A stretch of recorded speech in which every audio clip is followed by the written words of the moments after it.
बच्चों, इस सत्र के 5वें लेक्चर में आप सभी का स्वागत है। हम पढ़ रहे थे पहला पाठ गति के नियम। इसके पहले वाले लेक्चर में हमने पढ़ा न्यूटन का गति संबंधी दूसरा नियम। आज हम पढ़ने जा रहे हैं बल की इकाइयाँ और न्यूटन का गति संबंधी तीसरा नियम। तो अपना पहला टॉपिक है आज बच्चों बल की इकाई। बल की इकाई ऐसी प्रणाली में बल की इकाई होती है न्यूटन, जिसे हम एन अक्षर द्वारा भी प्रदर्शित करते हैं। और सीजीएस प्रणाली में बल की इकाई होती है डाइन। सीजीएस प्रणाली में बल की इकाई क्या होती है? डाइन। अब बच्चों यहाँ पे एक परिभाषा आती है, एक न्यूटन बल किसे कहते हैं? एक न्यूटन अर्थात 1 किलोग्राम द्रव्यमान वाले पिंड में 1 मीटर प्रति सेकंड स्क्वायर का त्वरण उत्पन्न करने के लिए आवश्यक बल को 1 न्यूटन कहते हैं। तो इसके लिए बच्चों एक सूत्र बनता है, 1 न्यूटन बराबर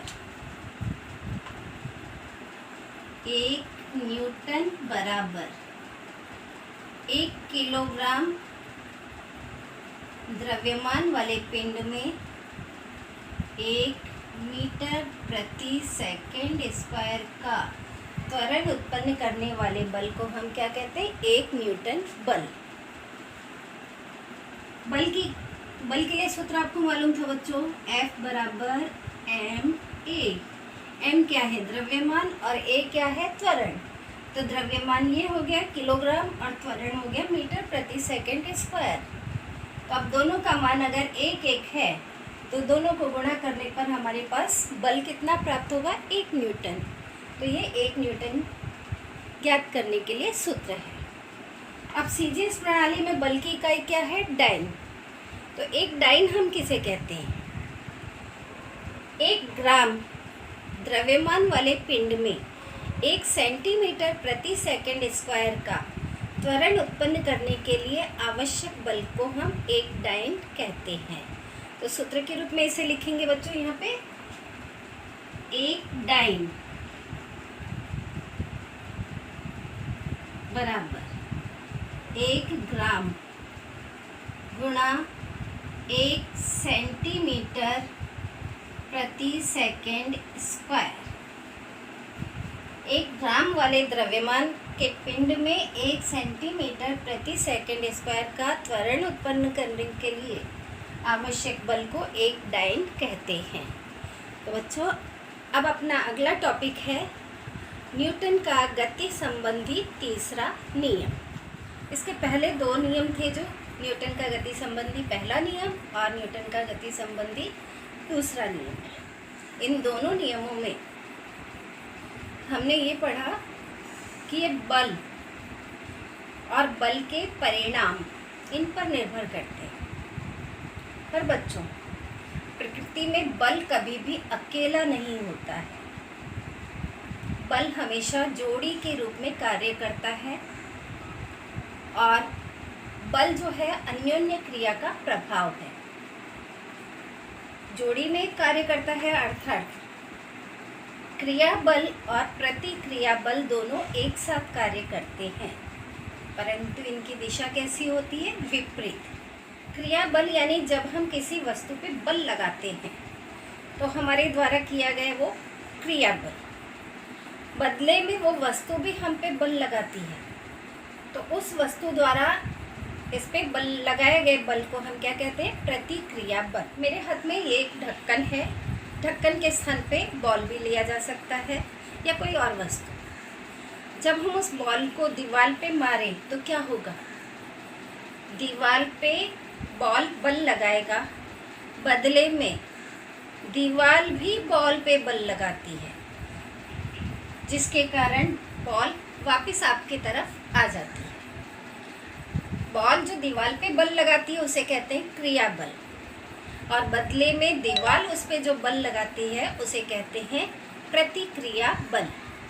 यहाँ पे मेरे हाथ में ये ढक्कन है, ढक्कन को जब मैं दीवार पे मारती हूँ तो क्या होता है वो देखिए, ढक्कन वापस आ जाता है, यानी ढक्कन ने दीवार पे कौन सा बल लगाया, क्रिया बल। बदले में दीवार ने उस पर कौन सा बल लगाया, प्रतिक्रिया बल। क्रिया बल कौन सी दिशा में लगा, इस दिशा में, और प्रतिक्रिया बल कौन सी दिशा में लगा, इस दिशा में, उल्टी दिशा में। यानी क्रिया बल और प्रतिक्रिया बल दोनों विपरीत दिशा में कार्य करते हैं, और ये दोनों बल एक साथ कार्य करते हैं। और साथ ही साथ बच्चों, क्रिया बल और प्रतिक्रिया बल दोनों अलग अलग पिंडों पर कार्य करते हैं।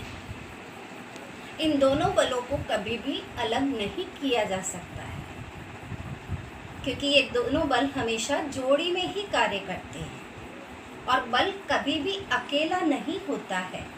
तो अब न्यूटन का तीसरा नियम, प्रत्येक क्रिया के समान परिमाण वाले और उसी समय कार्य करने वाले प्रतिक्रिया बल का अस्तित्व होता है, और इन दोनों की दिशा विपरीत होती है। इसे न्यूटन का तीसरा नियम कहते हैं। तो बच्चों, न्यूटन के तीसरे नियम के बहुत सारे उदाहरण हमने अपने दैनिक जीवन में देखे हैं। आपने देखा है रॉकेट को, रॉकेट ऊपर अंतरिक्ष में जाता है। दिवाली में आपने रॉकेट चलाए भी होंगे। तो रॉकेट में से, उसके पीछे के भाग में से, अंदर रॉकेट में ईंधन भरा होता है, और पीछे वाले भाग से जब अंदर ईंधन जलता है तो उसका धुआं रॉकेट के पीछे वाले भाग से, छिद्र में से, अनेक छिद्र होते हैं, उन छिद्रों में से तेजी से बाहर निकलता है। तो जब धुआं तेजी से बाहर निकलता है, यानी क्रिया बल लग रहा है। रॉकेट के अंदर से जो धुआं बाहर निकल रहा है वो क्रिया बल, बदले में धुआं भी रॉकेट में प्रतिक्रिया बल लगाता है, जिसके कारण रॉकेट सीधा ऊपर की ओर चला जाता है, और वो पृथ्वी के गुरुत्वाकर्षण बल को पार कर जाता है। तो क्रिया बल और प्रतिक्रिया बल दोनों साथ साथ कार्य करते हैं, दोनों अलग अलग वस्तु पे कार्य करते हैं। क्रिया प्रतिक्रिया बल का और उदाहरण आपको देते हैं, जैसे आप किसी बच्चे को मारते हैं या किसी की पिटाई करते हैं, तो क्या होता है, आपने मारा, दूसरे व्यक्ति को चोट लगी, पर क्या आपको चोट नहीं लगी? आपको भी तो चोट लगती है ना।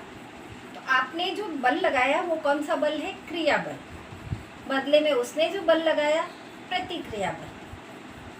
दोनों के परिमाण समान होते हैं, और दोनों की दिशा कैसी होती है, विपरीत दिशा। बच्चों, जब बंदूक से गोली को आगे दागा जाता है तो बंदूक क्या करती है, गोली पे बल लगाती है। बदले में गोली भी बंदूक पे बल लगाती है पीछे की तरफ। गोली पे बल आगे की तरफ लग रहा है, बंदूक पे बल पीछे की तरफ लग रहा है, जिसके कारण बंदूक चलाने वाले को कंधे पर पीछे की तरफ धक्का महसूस होता है। तो आपको अब ये तीसरा नियम समझ में आ गया होगा। बल की इकाइयाँ, बल की एसआई प्रणाली में इकाई न्यूटन, सीजीएस प्रणाली में इकाई डाइन, और न्यूटन का गति संबंधी तीसरा नियम। तीसरा नियम कौन सा है, क्रिया प्रतिक्रिया का नियम। तो इसके साथ ही बच्चों आज का टॉपिक यहीं पे समाप्त करते हैं। धन्यवाद।